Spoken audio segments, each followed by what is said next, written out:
So we'll roll with it. So we haven't actually had any Campbell quotes recently, and this is the one that by synchronicity, like I have to keep iterating the fact that the class has been constructed by way of synchronicity. So that means if an email of a colleague comes in with a quote, that is how we start the class. And if like some piece of research leads to something, that becomes a point in the mosaic that's constructed. And so these are not linear lectures. These are almost like they're like a painting, impressionistic painting.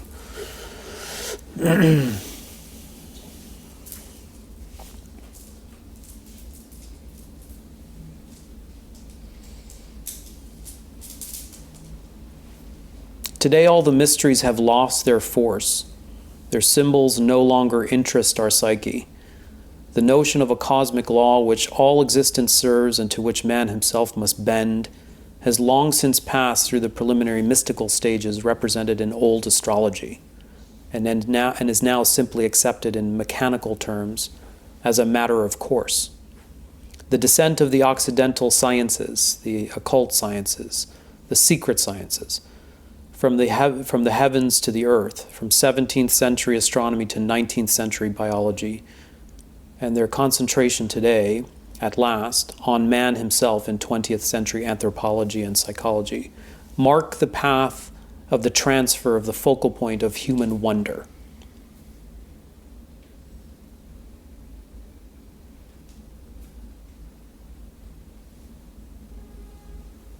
The modern hero, the modern individual who dares to heed the call and seek the mansion of that presence with whom it is our whole destiny to be atoned, cannot, indeed must not, wait for his community to cast off its slough of pride, fear, rationalized avarice, and sanctified misunderstanding. Live, Nietzsche said, as though the day were here. It is not society that is to guide and save as our creation hero, but precisely the reverse.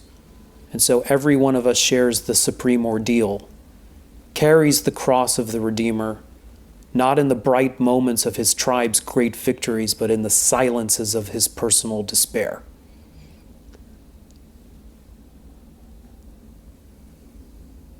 And thus begins Class 5. So between last class and this class, where we left off was the ordeal, which is the coming to terms with the undoing of the psyche. And many of you are amidst that stage in the hero's journey. I've heard by way of email or interaction that you are coming undone, your psyche is coming undone, relationships are coming undone. And if that's not true personally, then you can at least admit that we are amidst right now a coming undone of social norms. Are we in agreement about that? So you may have been at another point in the trajectory of the hero's journey. You may have still been in the Shire, and that is true or the case of our civilization right now. Or you may be coming round back into the return of the Elixir, and that is still true. The case for our civilization or our culture. And I want to just be very clear that this is not circumstance or coincidence that I started the entry, the entry of the Contemplative Studies program with the Rebirth launch, introducing the Great Ages, something I had never done in the 10 years that I've been teaching, based on the Holy Science by Sri Yukteswar, the guru of Paramahamsa Yogananda, and his very thin but profound book on the analysis of where we find ourselves in the great ages, the stages of the transitioning between the planetary forces, the systems or the planets, the stars. And that was the context in which we launched the program. And in a way, part of just my own intuition, and it is now starting to become very clear for me. And it may not be that clear for you. In fact, it's probably very likely some people are very irritated with Module 3 because of what they were expecting, and of course of what we said we would do together. But there has been a sequence of unfoldings, and it's only until very recently, in the last few days, that something has become very clear for me. And then in looking back, it makes sense. So something is starting to make sense for me. The vision I've had of this mandala surrounded by a snake eating its tail, and then the center, a second concentric circle of the zodiac, is coming up because there is, and has been for a very, very long time on this planet, information above us. And I think we discussed at the Rebirth, for those of us that have been so far indoctrinated by materialistic science that we have dismissed the ancient ways, we began with some simple justifications why astrology might have something to bear, just simply taking in the fact that a full moon, for example, affects our nervous system. Do you remember that? Not only does it affect the tides, but, for example, the incidence of arrests on the full moon are higher. Why is that? Because something is stirred inside the psyche on the full moon. And the seasons, did the seasons impact the environment? And do they impact your nervous system? These are some of the questions that were posed at the Rebirth session, just as a way to open one's mind to the possibility that the planetary systems around us create a kind of environment, and they invite in a certain kind of energy, or they magnetize certain energies. Probably more importantly, they magnetize certain energies within us. The level of acuity that we have to that process is the same kind of profound process if you begin, for example, in Module 2, to pay attention to your internal reactions, or in Module 3, you start to pay attention to your resistances and shadow. It gives you certain information.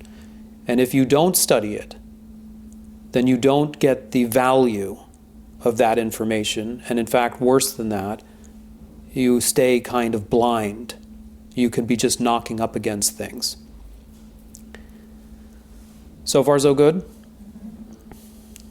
So this is by no means my expertise. I'm a complete neophyte at this, and it's been a struggle just to even acknowledge that there's a urge and an interest. And I think recently that is becoming clearer. Why? Because there is a kind of explanation that I think creates more coherence in what we're trying to do together once we open to the possibility that the stars have some information to offer us. So just so that I'm not, confusing you, we all are in agreement that we're on a hero's journey, that we are spiritual seekers. You wouldn't be in this course if you weren't some kind of spiritual seeker trying to orient yourself through a mundane world. What we have learned thus far from the lens of the mythic level contributed or offered to us by Joseph Campbell is that myth serves as a powerful template to help guide your own journey. And I believe that astrology is another one that the ancients used. And the third one is studying your own psyche. So I would say that between the three of them, the study of the stars above, the study of mythology and history behind us, and the study of our own psyche within us is giving us plenty of information to begin to understand and to learn how to navigate the life that we live. And I think this is important because having crossed the threshold into scientific materialism, many, if not all of those possibilities, the doors have been closed on that possibility, leaving us completely devoid of a bearing or orientation. Do you follow? So you're just trying to make choices with a very small subset of information. You're trying to make profound life choices with a very small subset of information. We have now opened 3 gates that can inform choices that are being made right now about how to live on your spiritual quest. So I'm not trying to impress that on you. Those people that aren't interested, just go with your gut. And I trust you as individuals that things that resonate for you, you will follow, and things that don't resonate for you, you will discard. That has to be an agreement between us. So this can be just chalked up to my trip, but I doubt that completely. I mean, from the interactions that I've had with the virtual study group, at least the individuals I'm working with in the cloud, there has been greater receptivity to watching synchronicities and signs and following myths and following the instruction or the opportunity to examine a myth, not as an artifice, an external artifice, but as a template to understand. In other words, not at a distance, but to bring the myth to bear on one's own life. Not to study it as an external template, but to really bring it into one's own life. And I feel that has actually opened up possibilities for people, particularly people who are going through a massive tumult. If they consult with their myth, they will find that the heroine or hero in their myth has also confronted. There's no coincidence in the myth that you choose. And if you fail to choose a myth, a lot of the course just went right over your head, and you're somehow waiting for the next Buddhist, classes on Buddhism.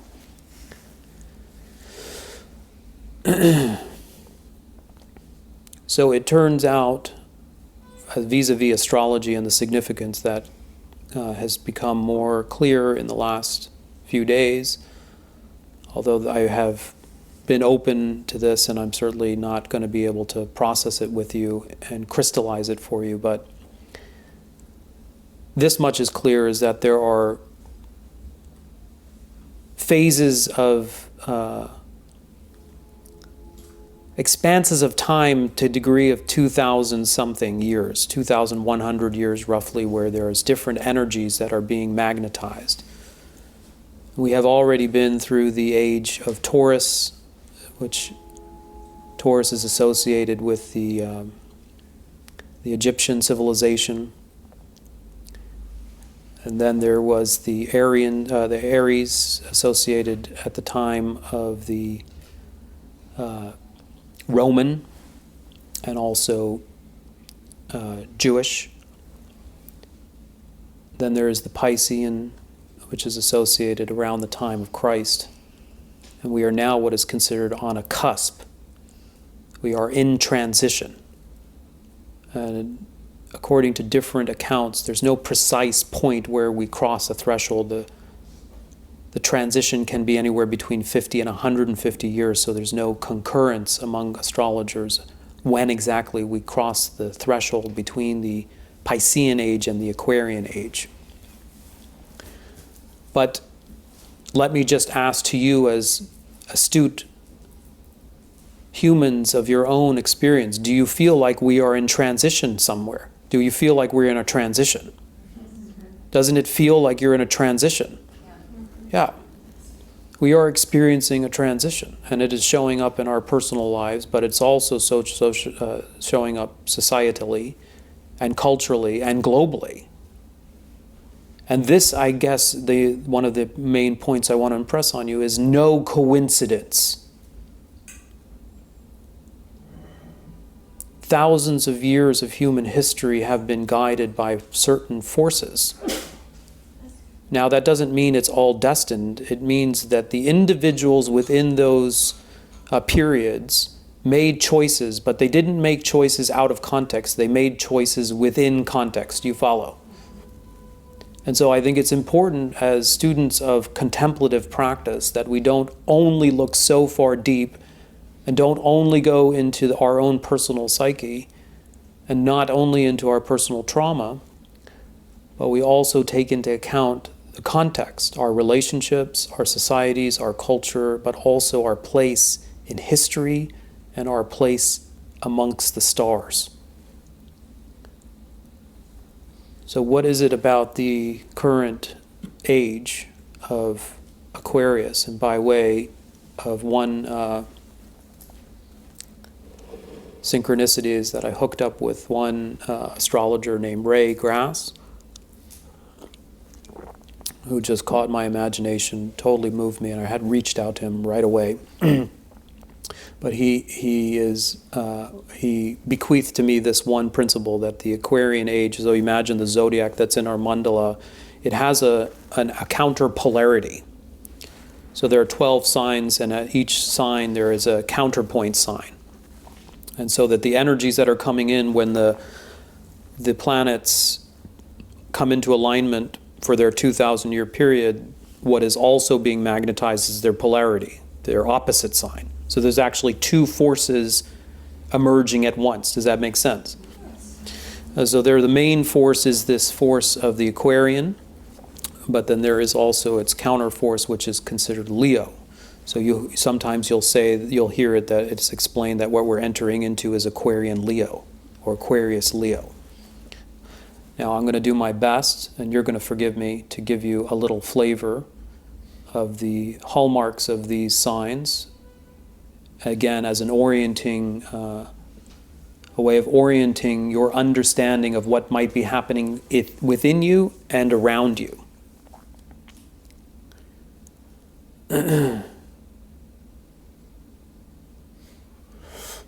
You can start with just the image of Aquarius, which is a water bearer. So it's actually comes from a Greek myth where Zeus contracted a young boy to be his cupbearer. The symbolism is great with Greek myths. And the water bearer is actually pouring what looks like water into a river. So the image is of water flowing downwards and uniting with a stream, entering the stream. It later occurred to me through Ray's presentation that what he's dumping into the river is not water, but it's ether. It's ether. It's not the water sign. It's actually an air sign, and it is almost, I see it as energy. He's tipping a vessel of energy into a stream. So some of the hallmarks of the current age of Aquarius have to do with the age of freedom, the age of technology, the age of information, but more closely the age of knowledge. And this is in this age, as opposed to the Piscean age, which was about water and seafaring. The Aquarian age is about the air travel. Think Wright brothers in this age. But also what's happening right now. Where are we going? We're not only going to the moon, where are we going? We're going to Mars, yeah.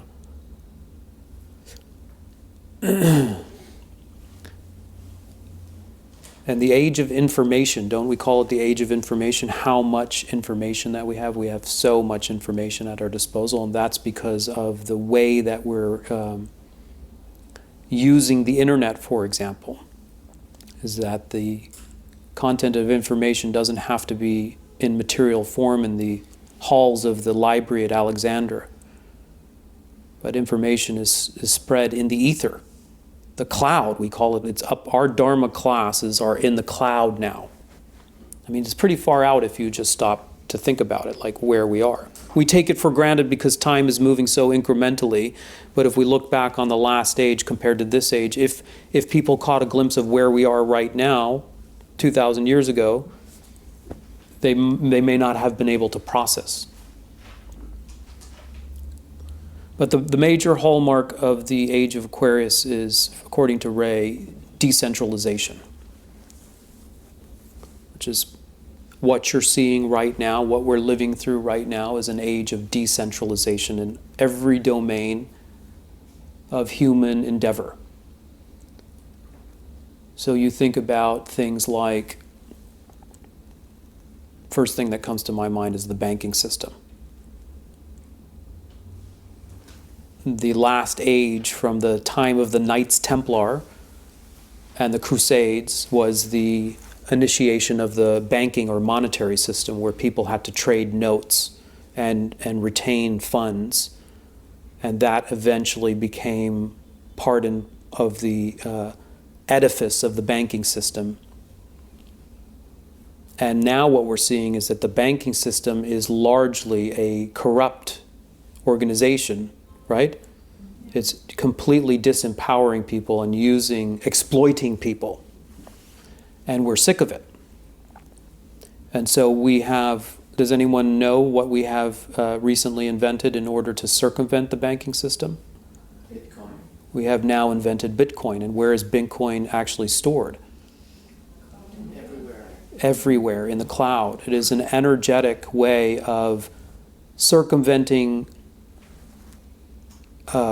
centralized control and then giving it back to who? The people. Which is a profound metaphor, and certainly one that I think really represents well the Aquarian possibility or the Aquarian energy. But where else are we also seeing decentralization? So I think about, if you think about the last 150 years as being part of the transition, then I think about three figures. I think about Kepler or Copernicus. I think it's Copernicus. Matthias, correct me if I'm wrong. Copernicus's discovery is that the Earth is not at the center. It's not a geocentric, it's heliocentric. Yep. So that discovery is decentralizing. Do you follow? And then would come Darwin. And in what way is Darwin's contribution decentralizing? Religion. It definitely displaces religion, but it puts man not at the center, but in a continuum. And then Freud comes along, and how is Freud's contribution decentralizing? Because it says that you are not even the master of your own kingdom. You are just your ego is a slave to your id impulses, and the unconscious actually rules, governs. So these three figures are, again, indications of the Aquarian age. The fact that they're on the stage and building, and you can see that humanity is evolving as a collective. Humanity is growing, and there are these key figures that come along that change the zeitgeist or are completely emblematic of the energy of the zodiac. For example, in the Piscean age, who is the key figure of the Piscean? It's Jesus. And part of the Piscean is about emotionality. And so what's the main emotion of Jesus is love and compassion, agape. And so what you find there is this wellspring or energy of charity and taking care of the impoverished and turning the other cheek. But you also have the counterpoint. The Virgo counterpoint of Christ is the martyrdom, the self-sacrifice, and the discipline.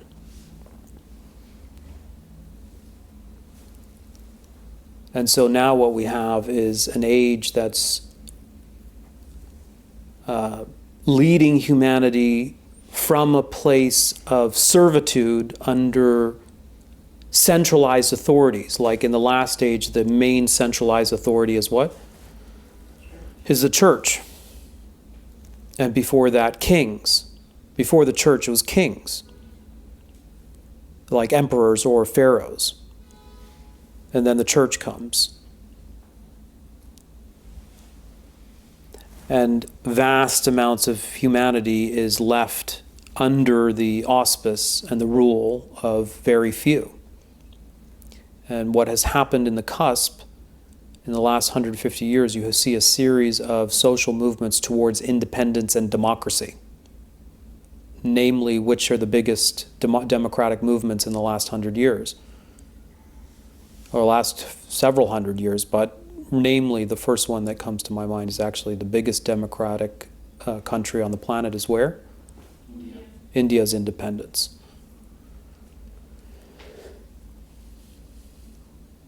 But you also have the Bill of Human Rights. You have the abolishing of slavery in both America and Europe. You have a movement towards liberating forces, swaths of humanity from a centralized, tyrannical, centralized control. And now, as the ripple effects come, we had in the 60s, what was the main movement? It was civil rights. Or earlier. Was it earlier? 60s-ish? Acceptable? Then we had women's rights. Okay, and with each one of these movements, what we're doing is working towards more inclusivity and a greater sense of empowering a collective, more inclusion in a collective movement. So, for example, the most recent one, we have gay rights. So there is a sense that there is a growing sense of moving from hierarchy to a collective, which is emblematic of this ether being dropped or dripped into the stream. It's two becoming one. But what's also happening is that the power structures are being bequeathed to each person. Each person is entitled to be more of the master of their domain. Do you feel that? There is a sense that we don't, maybe in our maturation, we don't need a father figure anymore. We've grown up enough to take responsibility for our own lives. But in order to do that, we have to get along. And so it's very interesting, this tandem between the energy of Aquarius and Leo, because here you have the collective energy of Aquarius, and what does Leo represent? Leo the lion is the one that is the individual. And I think I'm going to leave on this one point here. I'm not going to go too much more into this, other than to say this. The reason that I'm bringing it now down to this tension between these two poles, the collectivist in all of us, the one that wants to have a bill of rights of all human beings have equal rights. The right to ownership, the right to use and spend their own money, make and spend their own money, the right to be treated respectfully and fairly. This is being counterbalanced by the sense of the individual. And I think what that does is it shows or exposes the dark side of each. So what is the dark side of being overly collective? Like, sense of self? No sense of self, but how does that show up, for example, with the information on your laptop? No privacy. No privacy. How many of you like the fact that we're just like, everything is transparent now? In a digital age where everything is shared, isn't there a blind spot or a limitation that you are also sensing? And while you marshal and you fight for the rights of everybody, what is it also? Do you also want to just be reduced to one flavor?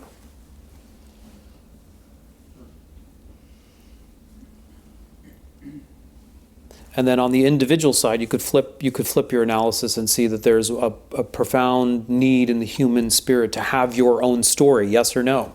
And to have your own voice, yes or no? And your voice might not be the same as the person next to you. Your voice is important. Your needs are important.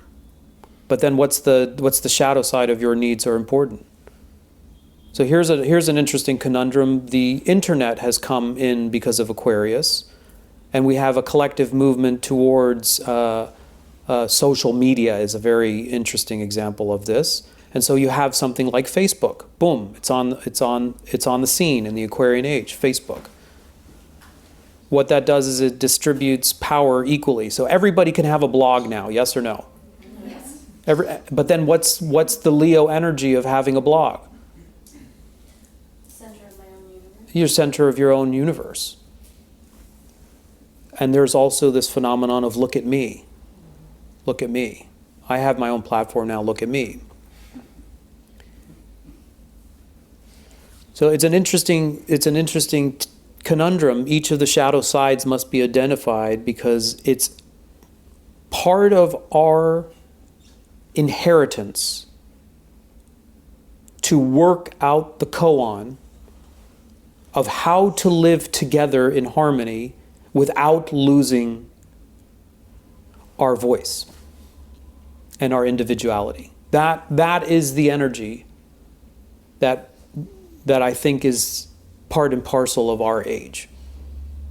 How do we, for example, look at it socially, look at what's happening in Europe right now. Europe is now the European Union. And that's a great achievement of construction because now there can be free trade and there can be one currency and people can go from here to there. I mean, when I was traveling in Europe, it's like getting off and going from Boston to New York, no problem. Wonderful, right?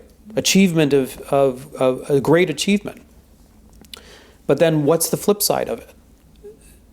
The flip side is it can go, I mean, isn't there some beauty in the differences and the distinctions between the Spanish and the French and their cultural heritage and their legacies?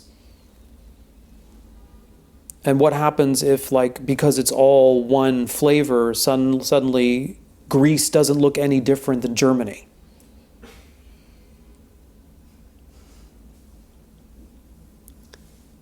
And it's interesting that in this age you're going to see the fragmentation of these boundaries because there is a move towards the collective, but then that also carries a price tag. And the flip side of it is Leo wants to build a wall. Do you follow?